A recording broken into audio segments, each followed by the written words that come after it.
Amigos, como cada semana es un gusto darles la bienvenida a un capítulo más de Triángulo de Letras. Ahora en nuestra cuarta temporada vamos a dedicar este capítulo a un tema que a prácticamente nadie interesa, el sexo. Un mundo de sexo se llama nuestro capítulo del día de hoy y para ello vamos a platicar con autores que algo tienen que decirnos acerca de este, no digamos escabroso, sino profundo tema. En principio saludo con muchísimo gusto porque ahora está con nosotros con este libro maravilloso Alberto Ruiz Sánchez. Alberto, muchísimas gracias por estar aquí con Hola nosotros. Eduardo, muchas gracias por invitarme.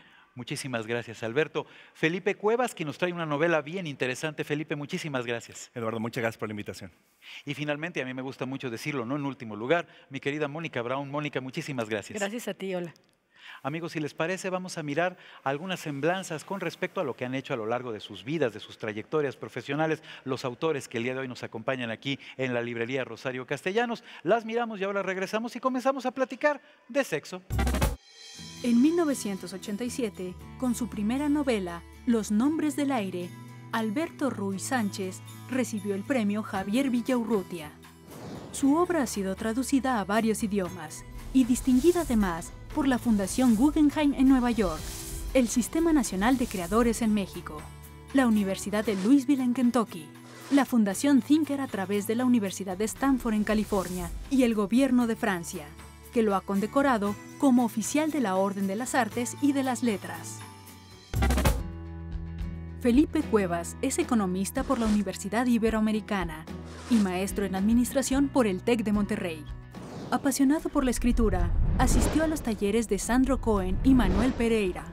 Es doctor en creación literaria, ganador del premio El Literé de Barcelona con su cuento La modelo de San Carlos.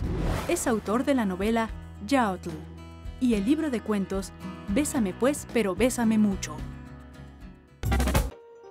Mónica Brown estudió lengua y literaturas hispánicas en la UNAM. En 1994 obtuvo el premio de poesía Punto de Partida. Es autora del libro de poesía La luz inversa y coautora con Alma Aldana del libro de sexología Sexo sin dolor. Fue coordinadora editorial de Trilce Ediciones antes de lanzar su propia empresa, Nieve de Chamoy, donde desarrolla apps e ebooks y edita también libros digitales, entre ellos Sexo Chilango versión completa. Finalmente ve la luz en librerías de la República Mexicana y de Latinoamérica Quinteto de Mogador, el libro al que Alberto Ruiz Sánchez le ha dedicado, más bien al interior del libro, los últimos 25 años de su vida, para conocer algo de esta grandiosa obra que de verdad tiene que ver con el profesionalismo del autor. Conozcamos acerca de Quinteto de Mogador a través del fragmento que les hemos preparado. Ahora regresamos y le hacemos algunas preguntas, nada menos que al propio Alberto Ruiz Sánchez. Esa misma tarde, Saidum en su estudio tomaba un libro sosteniéndolo con las dos manos, exactamente como Tarik estaba tomando su vasija para cambiarla de un torno al otro. Hacían el mismo gesto ritual sin saberlo, uno con barro, otro con papel en las manos.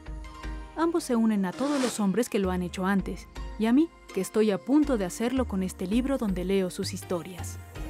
Saidum abre y hunde su mirada en ese volumen de Ibn Hazm llamado La Ley del Hamsa, Pareja Secreta, todavía no traducida del árabe. De su libro más difundido, el ya clásico Tratado del Amor y los Amantes, El Collar de la Paloma. Descubre por cartas y testimonios incluidos en esa edición que mientras Ibn Hazm trabaja en su célebre teoría del amor, la vida y su poesía, venían a interrumpirlo a cada paso. Alberto, platicábamos fuera del aire 25 años dedicados a escribir cada uno de los libros que ahora contenidos en Quinteto de Mogador ven la luz en las librerías del país. Cuéntanos acerca de lo que implica el compromiso con una obra de tal envergadura. Pues una buena parte de demencia, una buena parte de obsesión y de hacer de la escritura una manera de estar en el mundo, ¿no? Pero no solamente de la escritura, porque Desde el primer libro yo me di cuenta de que lo importante no era solamente lo que yo podía haber vivido y haber contado, sino que la manera en la que muchas lectoras, sobre todo, eh, habían vivido historias similares u otras historias para los libros siguientes.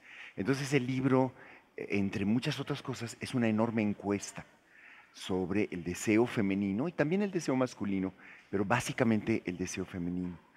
Y yo cuento los resultados de esta larga encuesta por muchos lugares en forma de relatos y armado en un relato que comienza muy concentrado y se va desenvolviendo como un caracol hasta llegar a hacer al mismo tiempo ensayos sobre el erotismo y sus representaciones y relato mucho más novelesco de cómo se fue gestando toda esta locura, ¿no? Me interesa mucho lo que tiene que ver efectivamente con esta primera ambición, ciertamente erótica, que es la que recubre las historias de cada uno de los libros que integran Quinteto de Mogador. Pero en principio, ¿cuál era tu ambición? ¿Tú tenías idea de que se iba a transformar en esta clase de obra? No, no, por supuesto que no. Mi primera ambición era tratar de comprender. O sea, lo que yo quería era entender por qué yo era un típico mexicano maleducado que en sus relaciones con las mujeres tenía evidentemente muchas limitaciones. No las he perdido, pero por lo menos he aprendido muchas historias. Y el comienzo, digamos, de vida publicada del primer libro y las reacciones que hubo alrededor, después de haber tenido muchos esfuerzos para que se publicara, después de haber tenido muchos rechazos para que se publicara el primer libro, la reacción que hubo sobre todo de lectoras me obligó a pensar que yo tenía que detenerme e incluir la voz de todas estas lectoras en los relatos siguientes. Y al mismo tiempo me iba cuestionando la manera en que pensaba articular los 5 relatos que componían ya desde siempre el proyecto. Al principio pues eran como cualquier serie, una detrás de la otra, y me di cuenta que tenían que irse compenetrando, que yo tenía que ir cuestionando el papel del narrador. Y que habría algún tipo de hilo conductor, Sí, ¿no? bueno, hay muchos hilos conductores, pero por ejemplo, por describirte uno básico, el primer relato está escrito en tercera persona. Tú lo leías, cerrabas el libro y pensabas que yo era el autor. Pero es como cuando la cámara echa un paso atrás y ve que además de que estamos aquí nosotros, hay más gente y hay más gente. Y el papel de quien cuenta las cosas va siendo cuestionado. Entonces, en cada uno de los pasos del libro, la cámara se va echando hacia atrás y va cuestionando y mostrando que el narrador es otro, ¿no? Felipe, Alberto nos está comentando que lo que él deseaba era entender, en este caso entender el deseo. ¿Qué querías tú entender a través de la escritura de La piel acerba, que tengo entendido también te llevó una buena cantidad de años de escritura? Así es, por lo menos unos 5 años en que viera la luz. Yo creo que no soy muy diferente en el sentido del escritor que escribe para tratar de explicarse el mundo. A final de cuentas, somos una especie que caímos en desgracia en el momento que cobramos conciencia de nuestra propia muerte. Y con esa conciencia es que hemos creado mitología, religión y por supuesto las artes eróticas, la sensualidad, un poco para tratar de perpetuarnos. Y la ambición de la novela desde el inicio no fue formar parte de la novela erótica como tal, pero sí el anclaje se fue dando, me fue absorbiendo y alimenté, me dejé llevar por la novela. Los personajes en sí cobran vida y en algún momento dado yo los dejé que vivieran y que vivieran y que vivieran. El personaje principal es hijo de un prominente político del norte y cuando él pierde a su esposa, cuando da a luz a su hija, él se volca contra el sistema y se volca contra su propio padre para herirlos. Le secuestra $3 billones y con ello crea un monstruo institucional para curar el tejido social de acuerdo a su creencia porque ya está harto, digamos, de la situación política del país. Entonces puede verse también desde un punto de vista de novela de transformación en el sentido de que él se encierra en su oficina lujosa de las Lomas con una miscelánea muy bonita, como él la considera, con una pistola y una botella de whisky, su sillón de orejas y su novela tipo banquero, y empieza a escribirle cartas a su padre hasta que decide, no voy a comerme la bala, no me voy a suicidar, al contrario, voy a volcarme sobre ellos, voy a quitarles su dinero y voy a impedirles las inversiones que ellos tienen planeados. Y es en ese ínter en que sus amigos lo rescatan y él encuentra el amor en la visión de una actriz. Entonces él se transforma, pero trata de salir de lo peculiar, de lo superficial, y va con esta actriz y hace acciones muy peculiares. Se van, por ejemplo, en la bahía de Acapulco, le dice, quiero que me hagas el amor en un lugar bastante inusitado. Sí, ¿cómo no? Y se la lleva al Cantamar, que es un hotel abandonado por allá en el Acapulco Viejo, en el condominio Las Américas. Ajá. Y es una sensación como de barco viejo y ver el esplendor perdido. Y le dice, bueno, el lugar más inusual es una torre. Y en esa torre suben y ven unas escaleras en donde de repente algunos chamacos por ahí habrían escrito viejas desnudas y una flecha hacia arriba. Y suben. Porque efectivamente la experiencia no solo era inolvidable para quienes llegaran allí, sino también para quienes habitaban el lugar, que Claro de alguna que sí. manera ya estaban enterados de lo que allí sucedía. Claro Para que sí. platicar un poco más acerca, sí, naturalmente, de la literatura que tiene que ver con estos libros que el día de hoy estamos presentando, pero particularmente de sexo. Ahora que regresemos de la pausa, platicamos directamente con mi querida Mónica Brown acerca de sexo, sexo en general, sexo chilango en particular. No le cambien, regresamos, la pausa es muy breve.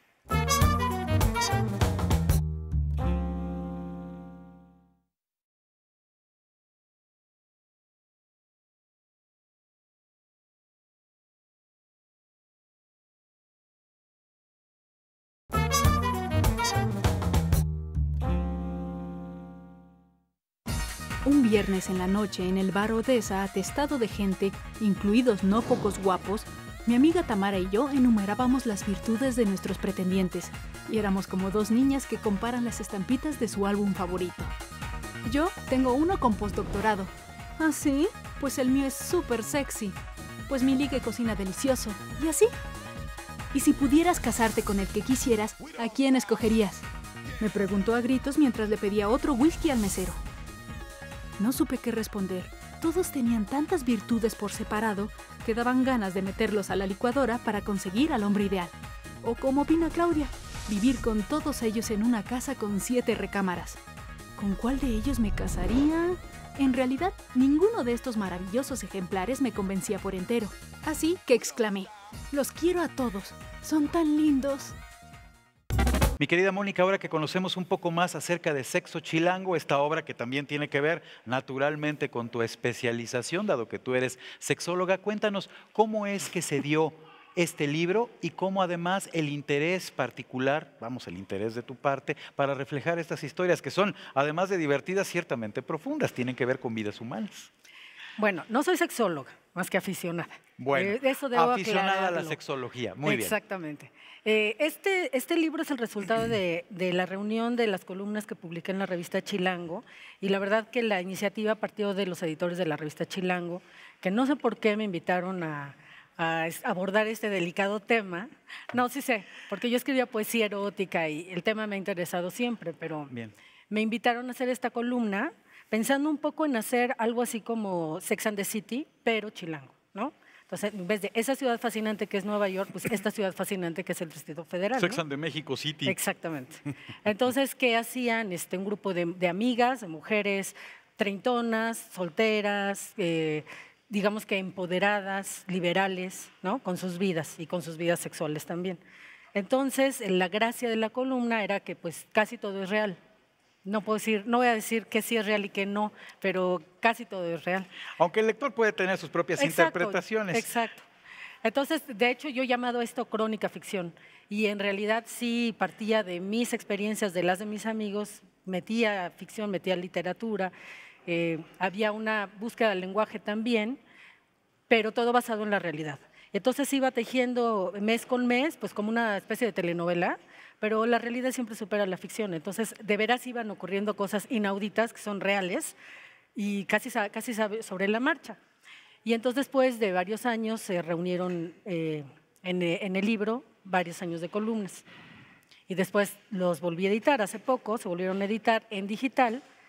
Los 3 años de columnas que están en este libro que editó Planeta en 2006, más 4 años de columnas más en la versión completa de Sexo Chilango. Me llama mucho la atención el hecho de que desde distintas potencialidades cada uno de ustedes dedicó una buena parte de su vida a elaborar sus libros. Entiendo que no ese es el plan primero, Pero ¿qué es en todo caso lo que hace que uno se enganche tanto? ¿Es acaso el sexo? ¿Es acaso la historia? ¿Es acaso el enamoramiento que uno desarrolla por la obra? Por favor. Bueno, yo te voy a decir, en mi caso muy particular, que me enganchó tanto fue tener lectores, porque yo venía de escribir poesía y la poesía pues nadie la lee, ¿no? Entonces, pues ¿quién lee poesía? Casi nadie. Entonces de repente empecé a escribir cosas muy personales que según yo a nadie le importaban y con los que nadie se identificaba porque yo era muy especial y resulta que muchísima gente se enganchó con eso y me retroalimentaba. Eso fue una experiencia para mí súper nueva y súper padre, que me escribieran, que me dijeran, que se identificaran, que me rebatieran. Eso fue súper enriquecedor, sentir que había un diálogo y que había un lector del otro lado. Para mí eso fue nuevo. Sí. Eso es muy importante porque además con los medios, con el internet y todo eso, se crean comunicaciones que antes era muy difícil, ¿no? La primera retroalimentación que yo tuve del libro fue por correo, por cartitas que me mandaban. Claro, por supuesto. Incluso porque fue hace mucho tiempo. Y entonces yo dije, no, si mi esposa ve esto, ya me va a divorciar, va a pensar aquí. Porque se crean pasiones extrañas, ¿no creas? Y después me di cuenta que ella tenía un expediente y les corregía la ortografía. pero tú y yo entramos en contacto en algún momento porque yo hice una encuesta en un festival literario en Colombia. Me pidieron que entrevistara a 3 mujeres sobre el tema de la masturbación femenina. Entonces, pues yo tenía que prepararme y entonces entramos en contacto, ¿no te acuerdas? Y entonces tú me contaste algunas experiencias. No es cierto. Pues sí es cierto, No porque es lo está diciendo el autor. No recuerdo Pero haber eso no hablado está en el libro. Por favor. Entonces, ¿pero te acuerdas que ¿En entramos qué en contacto? página salgo? Justamente por Facebook Sí. o por algo. Y entonces el nivel, además de anonimato que crea eso, también de invención y facilidad, porque, por ejemplo, mucha gente que te escribe cartas amorosas, luego ves que es cut and paste, ¿no? Y entonces el grado también de capacidad de la gente para decir cosas que de otra manera no diría es grandísimo. Y eso alimenta lo que uno puede saber y lo que uno puede contar de otra manera, ¿no? Es cierto. Y hay una postura además interesante en ello, por favor, Felipe. Sí, yo creo que la gente ya está más dispuesta a vivir su sexualidad, a recrearse en la sensualidad. A mí me llamó muchísimo la atención y yo quise darle ese contrapeso al anclaje político de mi novela con la parte sexual, en el sentido de que, de acuerdo a literatura erótica, de acuerdo a los análisis de Bataille, en el sentido de que el Estado y la Iglesia están dentro de nuestra cama, yo creo que la gente ya está tratando de sacar a la Iglesia y al Estado de nuestra cama y disfrutar de esa sensualidad. Y luego nos explicaban qué es la pornografía y decían, no es ese minimalismo conceptual, sino como las artes eróticas que están, por ejemplo, en el Kama Sutra como manual, es donde uno puede leer una partitura sexual, una guía, y entonces recrearse en una obra de arte que es irrepetible, ¿no? Y ya la gente ya está mucho más dispuesta a expresarse y a explorar su sensualidad con temas tabúes como la masturbación femenina, que Justamente. cuando se hablaba abiertamente de ello. Y hay Claro. personas, por ejemplo, en cuanto a los medios de comunicación, bueno, el Facebook ya es tanto una herramienta de exposición como de expresión. Y creo que eso es muy positivo si la gente lo utiliza la herramienta apropiadamente, ¿no? No sé qué opinen. ¿Tú qué piensas, Mónica? ¿Efectivamente estamos sacando al Estado y a la Iglesia de nuestras camas? Digo, desde tu óptica o lectura, sexo chilango. Pues ¿Qué piensas? debe ser una lucha constante, o sea, si no los estamos, yo creo que sí los estamos sacando, ¿no? Y que cada vez más gente los está sacando. Cuando yo saqué este libro, cuando se publicó por primera vez y cuando empezaron las columnas, no era tanto y no es hace tantos años, ¿eh? Y de ahí el éxito, que una mujer se atreviera pues, a reivindicar, por ejemplo, el deseo por sí mismo sin necesidad de estar enamorada y bueno, todas las contradicciones que sí hay y cómo tu vida sexual pues, pasa por todo, ¿no? Todo está impregnado de Sí, eso. por eso se le dice, y bien creo, vida sexual. Exacto. Pero desde si se vale llevar escote al trabajo y valerse de la minifalda en la vida laboral o, en fin, cosas de lo más cotidianas y que encontraron mucho eco porque, pues sí, en realidad es un libro feminista. Yo creo que más de sexo no es más un libro sobre feminismo. Así que no sentiste nada especial. ¡Qué bien! Esa noche tu novio te lo hizo con vehemencia, ¿recuerdas? Una ligera violencia para hacerse presente en tu espíritu dominante. Pero no se lo permitiste. Te enfureciste. Detuviste la escena de la vida real sin cámaras ni desconocidos. Te levantaste y le dijiste con el enojo de un personaje melodramático que qué le sucedía cuando sabías lo que tenía. Él supo que actuabas, por eso creyó que el amor y la pasión de la dichosa escena fueron reales. Una parte de ti en algún sitio profundo no permaneció impávida. Fantaseó con el actor porque no era ningún imbécil, un buen tipo en realidad. En cuanto te encerraste en el baño, tu novio se masturbó frente a la luna y eyaculó en el piso. Te patinaste cuando ibas de regreso a la cama, ya vestida con la pijama. Felipe, ¿querías agregar algo? Sí, claro. Las escenas demasiado explícitas, per se, sin profundidad psicológica, es lo que se convierte en pornografía. Y la literatura erótica, a final de cuentas, debemos tomar en cuenta que eros significa vida.